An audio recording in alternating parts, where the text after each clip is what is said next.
8h34 sur Radio Gilles, l'heure pour nous de retrouver notre chroniqueur et invité Raphaël Jérusalemi avec vous, Eva. Bonjour Raphaël Jérusalemi. Bonjour. Merci d'être avec nous comme chaque lundi matin sur Radio J. Une actualité effectivement chargée et douloureuse ce matin avec cette attaque au drone hier soir contre une base militaire de Tsahal de la région de Binyamina. Le nom des 4 soldats tués a été publié ce matin.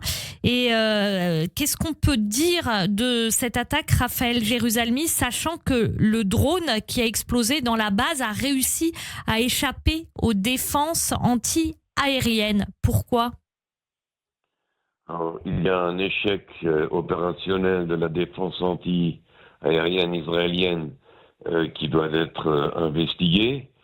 Donc on ignore encore la raison pour laquelle ce drone a réussi à passer au travers des mailles du filet. Ce qu'on sait, c'est qu'il y a eu une opération menée assez rusée par le Hezbollah avec une salve fournie de roquettes venant de la mer dans la région de Haïfa.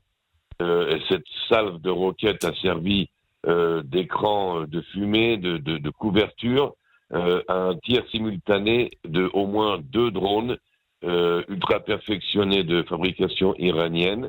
2 drones qui ont donc volé en duo pour un petit peu semer la confusion auprès des radars israéliens. L'un des drones a été intercepté et détruit, mais le second a tout d'un coup disparu des radars.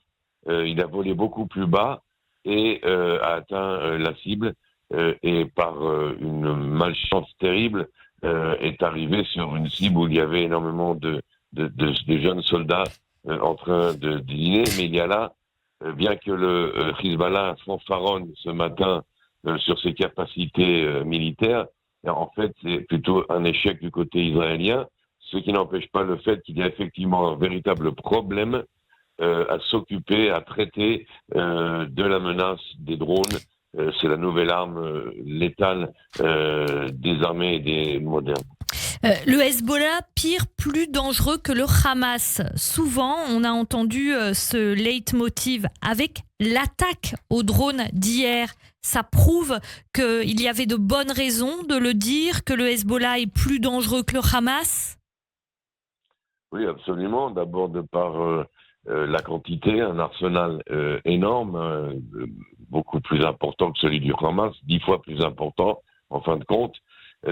Aussi parce qu'il y a dans cet arsenal des projectiles très sophistiqués, pour la plupart de fabrication iranienne, que les membres du Hezbollah se sont entraînés et ont été formés en Iran sur ces matériels, qu'ils ont eu la possibilité de s'entraîner avec ces tirs pendant la guerre civile en Syrie. Ça leur a permis d'apprendre beaucoup.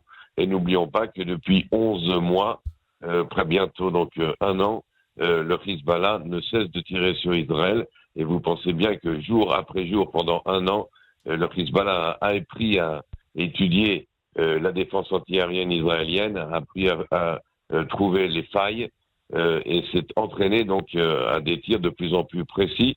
Dont certains projectiles ont des systèmes GPS très perfectionnés qui leur permettent effectivement d'être précis.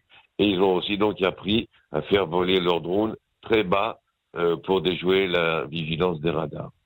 La FINUL, la force d'interposition de l'ONU à la frontière nord, ne veut pas évacuer ses positions malgré la situation et les risques. Binyamin Netanyahou a à nouveau appelé hier soir à ce qu'elle évacue ses positions. Pourquoi, Raphaël Jérusalemi, la FINUL ne veut pas les quitter, ces fameuses positions ?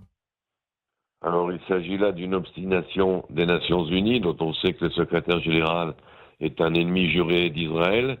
La FINUL, c'est soi-disant les casques bleus, donc ils doivent être neutres, mais ils ne le sont pas du tout. Le général en chef d'aujourd'hui de la FINUL est un Espagnol, donc vous voyez un petit peu à quoi je fais allusion. Non. Le passé, on a eu affaire. Non. Allez-y, précisez. Voilà. À l'antisémitisme, à l'antisionisme officiel espagnol. Aujourd'hui, l'Espagne est l'un des pays les plus virulents dans son attitude contre Israël.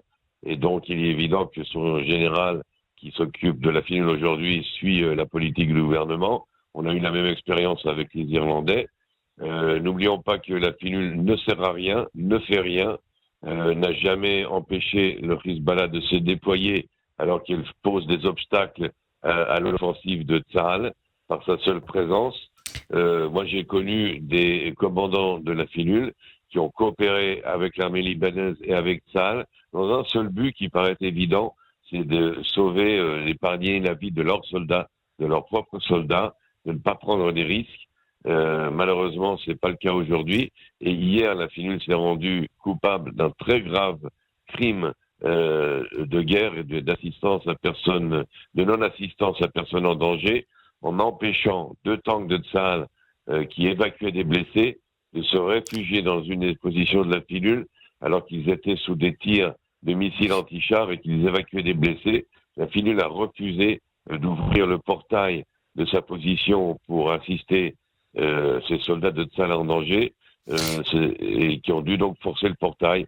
Ça montre à quel point les casques bleus de la finule non seulement ne servent à rien, mais sont même néfastes. Raphaël Jérusalemi, pour qu'on comprenne bien ce que vous dites la finule commet des crimes de guerre? Oui, parce que d'un côté, ils n'ont aucun mandat pour intervenir, on le sait, ce sont des casques bleus, ils sont supposés être pacifiques, donc ils ne peuvent rien faire, mais ne pouvoir rien faire, ça ne veut pas aussi dire être complice d'un des 2 partis. Or, je l'ai dit, il n'y a pas de neutralité, il y a une dissymétrie absolue entre la façon dans laquelle la finule s'oppose à toute action de Tsahal, alors qu'elle laisse le Hezbollah opérer comme il le veut, à tir larigot, et en plus se cacher de façon très claire derrière les positions, s'abriter derrière les positions de la finule, donc sans réagir.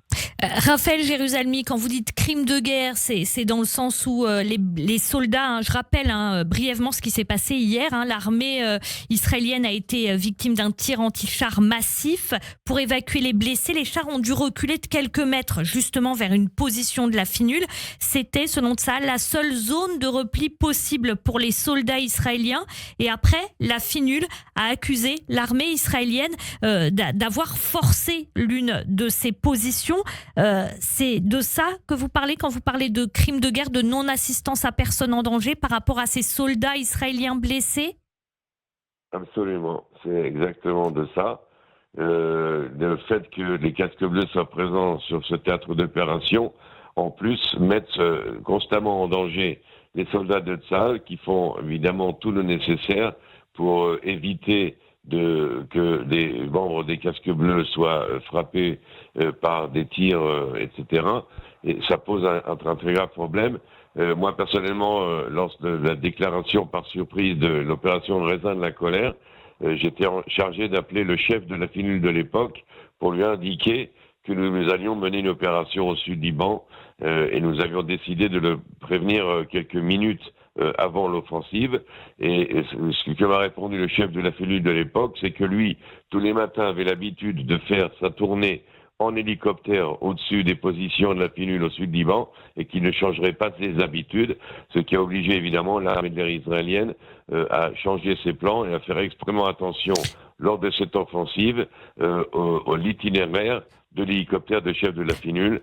C'était donc un obstacle clair et net aux actions de Tsahal, alors qu'il n'avait rien fait, mais absolument rien fait contre le terrorisme qui sévit au sud-Liban.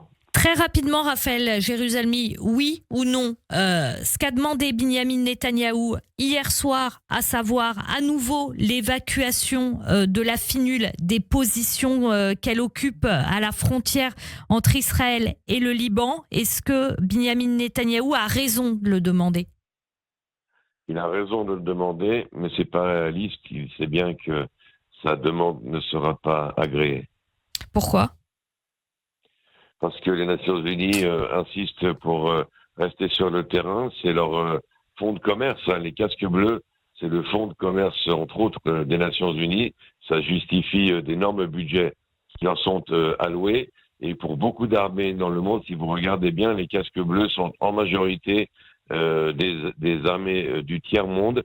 Ça leur permet de maintenir des bataillons avec le budget de l'ONU plutôt que de leurs propres budgets nationaux. C'est donc une sorte de business. Les casques bleus, c'est un business et c'est en plus une épine dans le pied de Tsahal, ce qui arrange les affaires de M. Gutiérrez, qui est un antisémite fini, comme tout le monde le sait. Merci beaucoup, Raphaël Jérusalemi. On reviendra sur Antonio Gutiérrez, bien sûr, avec vous et les difficultés, effectivement, qui l'opposent à Israël. Mais tout de suite, je relaisse la parole à Charlène Villemer.